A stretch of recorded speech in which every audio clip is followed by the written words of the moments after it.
আসসালামু আলাইকুম। নাইমা বলছি বিক্রমপুর থেকে। বাংলাদেশি ব্লগার মম নাইমা চ্যানেলে সবাইকে স্বাগতম। কে কোথা থেকে আমার ভিডিও দেখছেন তা তো আমার জানা নেই, তবে কাছে এবং দূরে দেশ ও দেশের বাইরে যে যেখান থেকে আমার ভিডিও দেখছেন, আশা করছি সবাই আল্লাহর রহমতে অনেক ভালো আছেন। আমিও আলহামদুলিল্লাহ ভালো আছি। আজ বেশ কয়েকদিন ধরে একটানা বৃষ্টি। তো প্রথম ২ দিন তো আমার মনে হয় ১ মিনিটের জন্য থামেনি। দিনরাত ২৪ ঘন্টা শুধু বৃষ্টির পানিগুলো আকাশ থেকে ঝরে পড়েছে। আর এখন ২-৩ দিন যাবৎ এই একটু বৃষ্টি, একটু রোদ উঠছে, আবার একটু থামছে, আবার বৃষ্টি নামছে, আবার একদম ঝড়ো হাওয়ার মতো জোরে বাতাস বইছে, এই রকম চলছে। আচ্ছা, বৃষ্টির প্রসঙ্গে কথা তো পরেও বলা যাবে। আগে বলে নেই, এই ভিডিওটি হচ্ছে আমার এই চ্যানেলের প্রথম ভিডিও। আর বেশ কিছুদিন আগের করা ছিল, তো ভুল ত্রুটি হবে এটাই স্বাভাবিক। আর নতুন হিসেবে আমার এই ভুল ত্রুটিগুলো আপনারা ক্ষমা সুন্দর চোখে দেখবেন, এটাই আশা করছি। বৃষ্টিতে ভিজে একদিন হসপিটাল থেকে আসছি, তো এরপর থেকে আমারও জ্বর। ২ দিন জ্বরে ভুগেছি, তো এখন আর হসপিটাল এর জন্য যেতে পারছি না। খুব ভোরে উঠে রান্নাটা করে ফেলি। আর পাশের বাসার এক ভাই আছে যে কিনা আমার হাজব্যান্ডের জন্য খাবার নেয়, তো ওকে দিয়েই হসপিটালেও খাবারটা পাঠিয়ে দিই। যেহেতু শরীরটাও খুব বেশি ভালো নেই, আর যেহেতু হসপিটালে ভাত পাঠাতেই হবে, তো সকালেই সারাদিনের রান্নাটা আমি করে ফেলি। কিন্তু আমার ছেলে সকালবেলা ভাতটা একদমই পছন্দ করে না, তো ওর জন্য এই যে ফ্রোজেন করা পরোটা ছিল, সেটা ভেজে নিলাম। আর এভাবেই রান্না করতে বলছিল আর কি, যে পরোটার মধ্যে ডিম ভেঙে দিয়ে তারপর সস দিয়ে রোলের মতো করে দাও। তো ওই পাশে দাঁড়িয়ে বলছিল, আর ওর মতো করে আমি বানানোর চেষ্টা করছিলাম। তো গরম ছিল খুবই, তার উপরে রেখেই বানানোর ট্রাই করছিলাম, হাতটা একদম পুড়ে যাওয়ার মতো অবস্থা। তো যাই হোক, অবশেষে রোলটা হলো, আর সেটাকে কেটে কিছু কিশমিশ, কলা, বাদাম এটা দিয়ে ওকে পরিবেশন করলাম। এমনি যদি বলতাম যে পরোটা খাচ্ছ, তুমি পরোটা খাও, শেষ করে একটা কলা খাও বা ২টা বাদাম খাও, সেটা কখনোই শুনতো না। তো এইভাবে যখন সুন্দর করে ডেকোরেশন করে দিয়েছি, তো খাচ্ছে মাশাআল্লাহ ভালোই। আমার ছেলেটা ছোটোবেলা থেকেই এইরকম, মানে খাবার নিয়ে অনেক অজুহাত।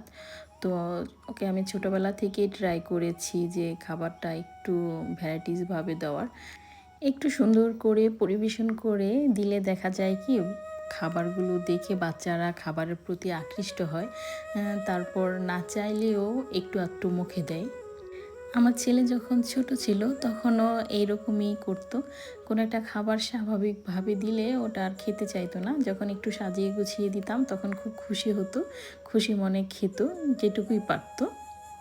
ছোটোবেলা থেকেই ওর খুব গ্যাসের সমস্যা ছিল, তো মানে একটু পরিমাণে বেশি বা কোনো খাবার একটু এদিক ওদিক হলেই দেখা যেত গ্যাস হতো আর বমি করে দিত। প্রায় ৫ বছর পর্যন্ত ওর এই সমস্যাটা ছিল, তো এখন আলহামদুলিল্লাহ ভালো আছে। আর এই যে আমার মেয়ে, মাঝে মাঝে এত লক্ষ্মী, আবার মাঝে মাঝে কি রাগ কি অভিমান। তো আজ সে খুবই লক্ষ্মী একটা মেয়ে, নিজে নিজে লেখাপড়া করছে, বাড়ির কাজগুলো শেষ করছে। এই পেন্সিল কাটারটা বেশ কয়েকদিন আগেই কিনেছিলাম, তো আমার ব্যাগেই রয়ে গিয়েছিল, বের করা হয়নি, আর আমার মেয়ে দেখেওনি। তো আজ মনে পড়েছে তাই বের করেছি, তো দেখে তো খুব খুশি।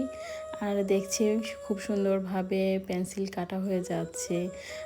আবার পেন্সিলের যে মানে কাটার অংশগুলা, যেটা ঘরে ছড়িয়ে ছিটিয়ে থাকলে ঘর নোংরা হয়ে যায়, তো সেটা খুব সুন্দরভাবে কাটার ভিতরেই রয়ে যাচ্ছে।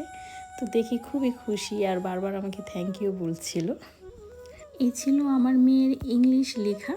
তো শেষের অক্ষরগুলো একদমই সুন্দর হয়নি। দেখা গেছে যে প্রথম কয়েকটা বর্ণ বা লেটার, যে বাংলা, অঙ্ক, ইংরেজি, এগুলো তো প্রায় ১-১.৫ বছর যাবৎ লিখছে। তো প্রথম ৮-১০টা লেটার খুবই সুন্দর হয় লেখা, আর এই বাকিগুলো তো মানে কয়েক মাস হয়েছে, যেমন এ থেকে জেড পর্যন্ত কয়েক মাস যাবত শিখেছে লিখতে। তো শেষের লেখাগুলো খুব ভালোভাবে এখনও মানে সুন্দর করে লিখতে পারে না। বারবার লিখতে লিখতে হয়তো আবার ইনশাল্লাহ সুন্দর হয়ে যাবে। আর এই যে বৃষ্টির দিনের এটা একটা চাকরি বলতে পারেন আর কি, যে সারাদিনে বেশ কয়েকবার কাপড় মেলবেন, আবার বৃষ্টির সাজ দেখবেন, তখন আবার ঘরে নিয়ে আসবেন। এটা একটা চাকরি। মানে একটু যখন দেখি যে বৃষ্টি নেই বা রোদ উঠবে উঠবে ভাব, তখন সব কাপড় ছাদে মেলে দিই। আবার দেখা যায় 5-10 মিনিট পরে অন্ধকার হয়ে বৃষ্টি আসবে এরকম ভাব শুরু হয়ে যায়, তখন আবার দৌড়ে গিয়ে সব ঘরে নিয়ে আসি। সারাদিনে এরকম যে কতবার করতে হয় তার কোনো হিসেবে নেই। আর এদিকে আমি পেঁয়াজগুলো সংরক্ষণ করছিলাম। পেঁয়াজের দাম যেমনই থাকুক না কেন, সবসময় আমি পেঁয়াজগুলো এভাবেই সংরক্ষণ করে থাকি। তো এখন বা বেশ কিছুদিন ধরেই বেশ কয়েকটি ভিডিওই দেখলাম ইউটিউবে, ফেসবুকে, যে পেঁয়াজের দাম কম থাকায় বিভিন্নভাবে তারা পেঁয়াজ সংরক্ষণ করছে। তো আমিও ওই রকম সচরাচর কখনো করিনি, আর করার ওরকম ইয়েও নেই। তো আমি যেভাবে করি সেটাই দেখাচ্ছি আর কি। তো আমার যিনি হেল্পিং হ্যান্ড আছেন ওনাকে দিয়ে আমি কিন্তু বেশিরভাগ সময়ে আমার পেঁয়াজটা আর কি ছেলা বা কাটা একটা মানে বিরক্ততম কাজের মধ্যে এটা একটা অন্যতম কাজ। এই পেঁয়াজ কাটা ছিলা আমার কাছে খুবই বিরক্ত লাগে। তো যিনি আমার আছেন হেল্পিং হ্যান্ড তাকে দিয়ে আমি এগুলো একটু ছিলে কেটে রাখি। তো কয়েক রকম করেই কিন্তু রেখে দিয়েছি, দেখতেই পেরেছেন। কিছু রেখেছি আস্ত, তারপর কিছু মোটা করে কেটে নিয়েছি গরুর মাংস, মুরগির মাংস রান্না করার জন্য, বা পরবর্তীতে যদি পেস্ট করার প্রয়োজন হয় তো ব্লেন্ড করে পেস্ট করে নিব। এরপর চিকন কুচি করে কেটে নিয়েছি, যেগুলো দিয়ে তরকারি রান্না করব, নর্মালি যে তরকারিগুলো রান্না করে থাকি। এরপর আছে ব্লেন্ড করে পেস্ট করেও রেখেছি।